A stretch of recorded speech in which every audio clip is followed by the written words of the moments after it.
علامہ صاحب السلام علیکم۔ وعلیکم السلام ورحمۃ اللہ۔ علامہ صاحب میں آپ سے پوچھنا چاہتا ہوں کہ یہ جو شخص ہے مان ڈوگر، اس نے حضرت عمر فاروق رضی اللہ تعالیٰ عنہ کی ذات پر طنز کیا، تو جب ایسے لوگ جو سو کالڈ انفلوئنسرز کہلاتے ہیں ایسی گستاخیاں کرتے ہیں تو ان کے خلاف قانونی کارروائی کیا ہونی چاہیے؟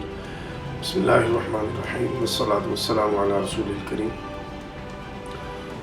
سب سے پہلے تو ہمیں یہ دیکھنا ہے کہ ہم جس ملک میں رہتے ہیں اس کا ایک آئین ہے، بالکل، اور پھر اس میں قوانین بنائے گئے ہیں، اور وہ قوانین ظاہر ہے جب بنائے جاتے ہیں تو معاشرے کی ضرورت کو دیکھتے ہوئے اور معاشرے کے امن اور معاشرے میں انصاف اور معاشرے میں ایک ایسی فضا کہ جس میں ہر بندہ آسانی کے ساتھ اپنی زندگی بسر کر سکے اپنے ذہن اور اپنی سوچ کے مطابق، تو قوانین بنائے جاتے ہیں۔ بالکل، ہمارے ملک میں قوانین بنائے گئے جس میں 295 کے نام سے قانون موجود ہے۔ 295 میں ہے کسی کے مذہبی جذبات کو مجروح کرنا، اسے غصہ دلانا، نفرت انگیز گفتگو کرنا کہ جس سے کسی کے جو مذہبی جذبات ہیں یا جس مذہبی شخصیت سے اس کی عقیدتیں جڑی ہوئی ہیں اس میں جو ہے وہ ایک خراش پیدا ہو اور ایک اس میں تلاطم پیدا ہو، تو 295 جو ہے یہ ایک دفعہ بنائی گئی ہے جو اس کو ٹائٹل کرتی ہے۔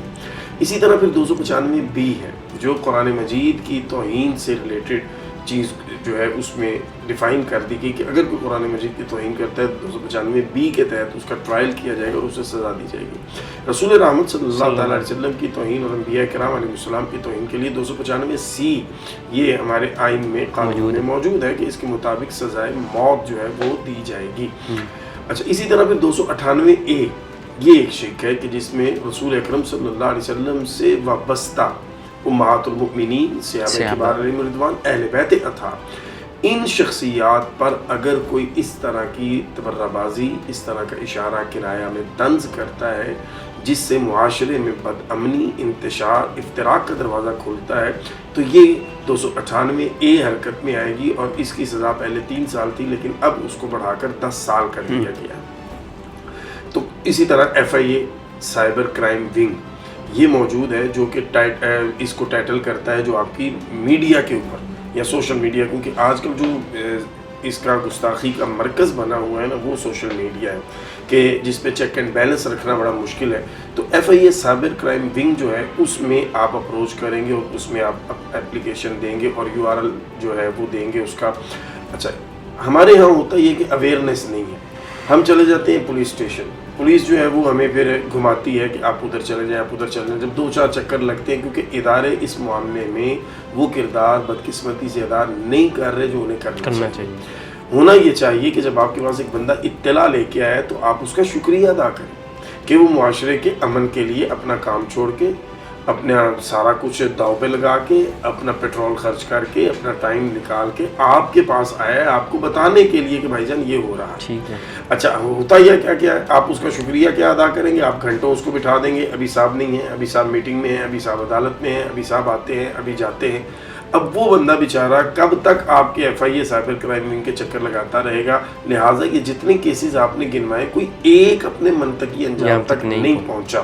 اس کی وجہ یہ کہ پہلے تو آپ کی FIR نہیں ہونی، FIR ہو جائے تو پھر تفتیش جو ہے اس میں اس کو اتنا کھینچ دیا جائے گا، کبھی وہ نہیں پیش ہوا، کبھی اس کے وکیل نے ڈیٹ لے لی، کبھی یہ ہو گیا، کبھی کوئی ایک کیس پاکستان میں اپنے منطقی انجام تک، منطقی انجام سے مراد یہ ہے کہ سزا ہوئی ہو اور اس سزا پر عمل ہوا ہو، ایسا نہیں ہے۔ ہاں یہ ضرور ہے ٹرائل کورٹ سے سزا ہوگی، ہائی کورٹ سے ہوگی، سپریم کورٹ نے بری کر دیا، یہ ملتے ہیں آپ کو۔ اچھا، اب وہ ٹرائل کورٹ نے سزا دی، ہائی کورٹ نے دی، آپ نے اس سزا کو ختم کر دیا، ٹھیک ہو گیا، مان لیا ہم نے کہ آپ نے جو فیصلہ کیا ہے آپ نے شواہد کی بنیاد پہ کیا ہوگا، لیکن وہ جو ہائی کورٹ کا جج تھا اس نے کس پر فیصلہ کیا تھا؟ وہ جو ٹرائل کورٹ تھا، سیشن کورٹ کے جج تھے، انہوں نے کس بیس پہ فیصلہ کیا تھا؟ اگر وہ اتنے انکمپیٹنٹ ہیں، اگر وہ اتنے نااہل ہیں کہ وہ ایک بندے کی جان لینے کا فیصلہ کر رہے ہیں اور ان کے سامنے کوئی شواہد جو ہے اتنے ٹھوس نہیں ہیں، تو پھر انہیں ان کی سیٹ پہ نہیں ہونا چاہیے، وہ بھی اپنی سیٹ پہ رہیں، وہ بھی قوم کے ٹیکسوں سے تنخواہیں لیتے رہیں، وہ بھی گاڑی اور پیٹرول لیتے رہیں، وہ بھی مالی لیتے رہیں، وہ بھی پینشن لاکھوں میں لیتے رہیں، اور آپ سپریم کورٹ میں آ کے کیس کو اڑا کے رکھ دیں اور آپ ہمیں کہیں کہ جناب والا آپ چونکہ ہم نے کہہ دیا لہٰذا۔ تو یہ اصل المیہ ہمارا ایک قانون موجود ہے، قانون کو اتنا پیچیدہ بنا دیا گیا کہ ہر بندہ جو ہے اس تک اپروچ نہیں، رسائی نہیں رہی۔ اور تھرڈ ون کہ آپ سزائیں نہیں دیتے, آپ کا ٹریک ریکارڈ ہے ہی نہیں سزا دینے والا. جب یہ ساری چیزیں معاشرے میں ہوں گی تو پھر آپ صاحب یہ مجھے بڑے دکھی دل کے ساتھ کہنا پڑتا ہے, گستاخیاں رکیں گی نہیں بلکہ بڑھیں گی. تو ناظرین آپ کو ایک بات ادھر بتاتا چلوں, جب اس شخص نے توہین کی تو اس کے خلاف ایک شاہزیب سیالکوٹی نام کے ٹک ٹاکر نے ویڈیو بنائی. اب ہمارے ملک کا المیہ یہ ہے, اس شخص نے کسی ایک عام شخصیت نہیں بلکہ امیر المومنین کی ذات پر طنز کیا, تو اس کے خلاف کوئی ایف آئی آر درج نہیں کی گئی. اس کے خلاف جب جواب دیا گیا تو اس بچے پر ایف آئی آر درج کر دی گئی, اس نوجوان پر ایف آئی آر درج کر دی گئی. یہ بتایا گیا کہ اس ملک میں صحابی کی عزت سے زیادہ کسی ٹک ٹاکر کی عزت ہے, کہ مان ڈوگر پر کسی نے ویڈیو بنائی تو اس کے خلاف ایف آئی آر کاٹ دی گئی. اس کے مد مقابل جواب دیا گیا تو اس لڑکے پر ایف آئی آر کاٹ کے یہ بتایا گیا کہ اس ملک میں ایک صحابی رسول کی عزت سے زیادہ معاذ اللہ ایک ٹک ٹاکر کی عزت ہے, کہ اس کی عزت کو محفوظ بنانے کے لیے آپ نے ایف آئی آر کر دی, لیکن اس شخص نے کسی صحابی پر تبرہ کیا, اس پر آپ نے ایف آئی آر نہیں کر دی. تو مفتی صاحب آپ اس پر کیا کہیں گے کہ ایک نوجوان نے اس کو کاؤنٹر کیا, یعنی اس نے کسی معاشرے میں فساد پھیلانے کی کوشش نہیں کی, جو فساد اس نے پھیلایا اس کا جواب دیا, اسی پر ایف آئی آر کاٹ دی گئی. اصل میں پتہ کیا ہے, یہاں پہ قانون جو ہے نا وہ دیکھتا ہے اپنے پاس آنے والے کو دو الگ آنکھوں سے. ایک آنکھ ہے اس کی جو غریب کے لیے, اور اس میں بڑا غصہ ہے, بڑا نفرت اور بڑی ایک حقارت ہے, اور ایک آنکھ ہے جو امراء اشرافیہ کے لیے ہے, اس میں بڑی محبت ہے, بڑی ممتا ہے. اب یہ جب ٹک ٹاکر نام نہاد یہ جب جاتے ہیں تو یہ جاتے ہیں نوٹوں کی چھاؤں میں بڑے وکلاء کے پینل کے ساتھ, اور جب آپ اور میں جاتے ہیں تو ہم جاتے ہیں صرف اور صرف اپنے آئینی حق کو استعمال کرتے ہوئے. لہٰذا یہ جو دو آنکھیں ہیں قانون کی اور دو الگ دیکھنے کے زاویے ہیں, جب تک یہ برقرار ہیں اس ملک میں, یہ المیہ بھی ہمیں سہنا پڑے گا اور دیکھتے رہنا پڑے گا. علامہ صاحب یہ بتائیں, کیا ویوز اور شہرت کی خاطر مذہبی اقدار ہوں, معاشرتی اقدار ہوں, ان سب کو تباہ کیا جا سکتا ہے؟ اگر آپ کہیں کہ آئیڈیل کیا ہے تو بالکل نہیں, لیکن اگر کہیں آن گراؤنڈ کیا ہے تو جی ہاں.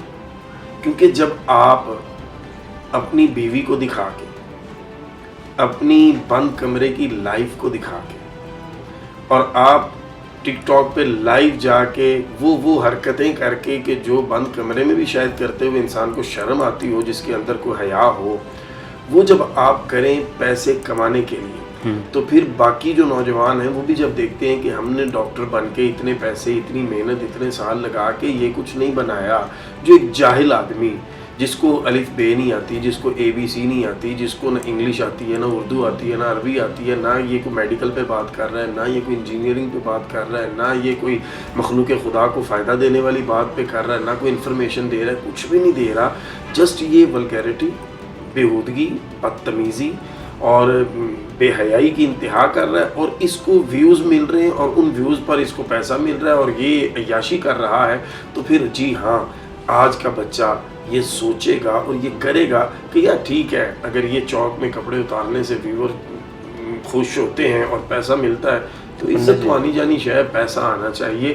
تو پھر معاشرے میں واقعی یہ چیزیں تباہ ہوں گی, اور یہ آنے والے 2, 4, 5 سال کے بعد میں آپ کو یہ وارن کر رہا ہوں اس اسکرین کے ذریعے دیکھنے والوں کو کہ آپ کو ڈاکٹر, انجینئر, وکیل نہیں ملیں گے, آپ کو جاہل, بے حیا ٹک ٹاکر ملیں گے ہر گلی, ہر گھر میں, اور جنازے اٹھیں گے حیا کے, اور پھر آپ ماتم کریں گے. لیکن اس وقت آپ کے ماتم کو کوئی بھی دیکھ کے سمجھنے والا اور آپ کے دکھ میں آپ کے ساتھ اظہار ہمدردی کرنے والا نہیں ہوگا.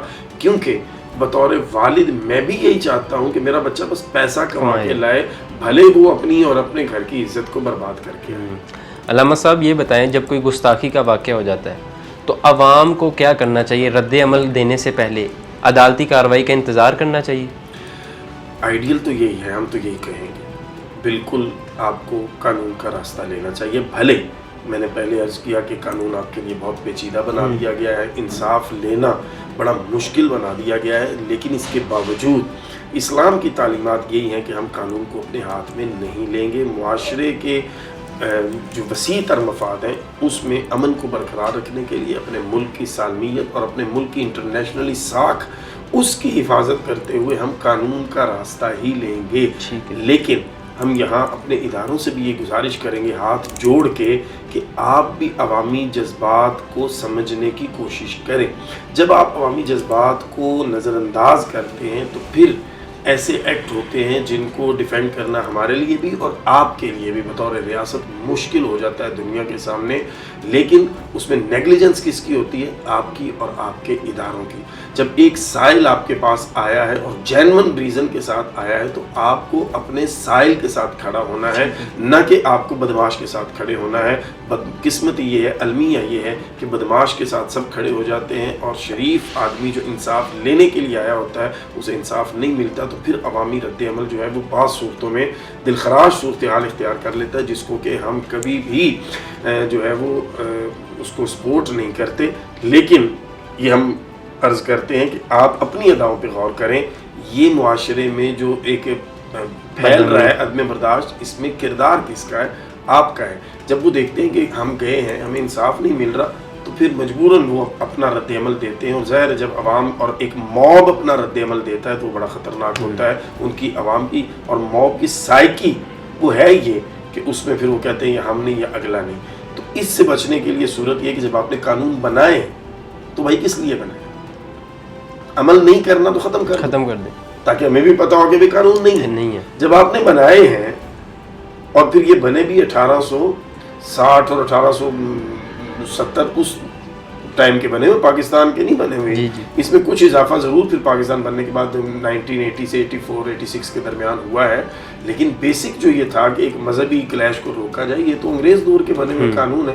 تو آپ ان پر اللہ کا واسطہ ہے بنا لیے تو عمل کر لیں, بس اتنی سی بات ہے. عمل کریں گے تو کبھی بھی عوام قانون ہاتھ میں نہیں لیں گے. علامہ صاحب یہ بتائیں کہ ہمارے سادہ لوگ مسلمان کہتے ہیں کہ جب یہ لوگ معافی مانگ لیتے ہیں تو ہم نے دیکھا ہے سلسلہ وار یہی چلتا ہے, غلطی ہو جاتی ہے, اگر عوامی رد عمل آ جائے تو یہ لوگ معافی مانگ لیتے ہیں. مجھے لگتا ہے اگر عوامی رد عمل نہ آئے تو یہ معافی بھی نہ مانگیں. تو جب عوامی رد عمل کے بعد یہ معافی مانگ لیتے ہیں تو کیا ہر دفعہ ان کی معافی کو قبول کر لینا چاہیے؟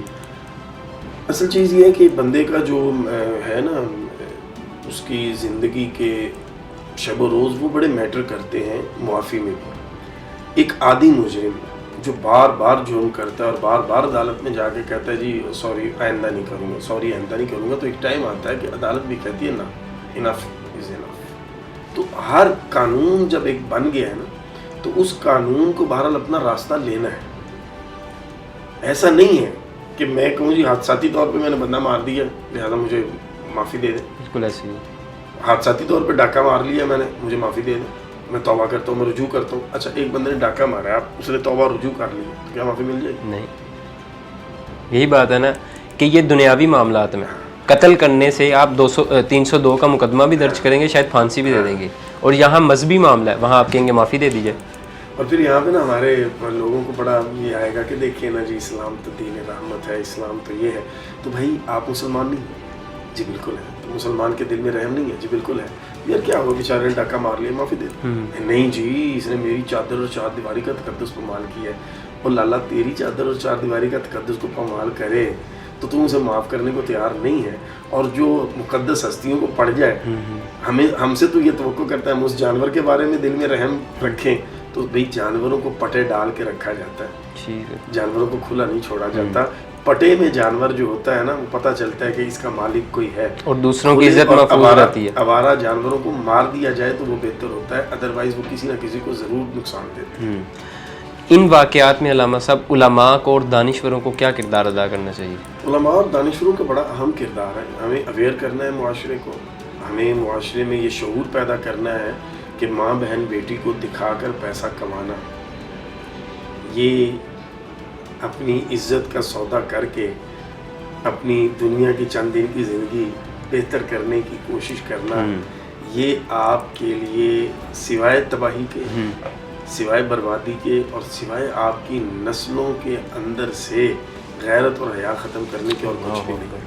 سو یہ اگر علماء اس پر بات کریں اور بار بار کریں تو کم از کم نوجوان جو ان کو آئیڈیلائز کر چکے ہیں بدقسمتی سے وہ بچ سکتے ہیں, اور وہ ڈی ٹریک جو ہو گئے ہیں واپس آ سکتے ہیں.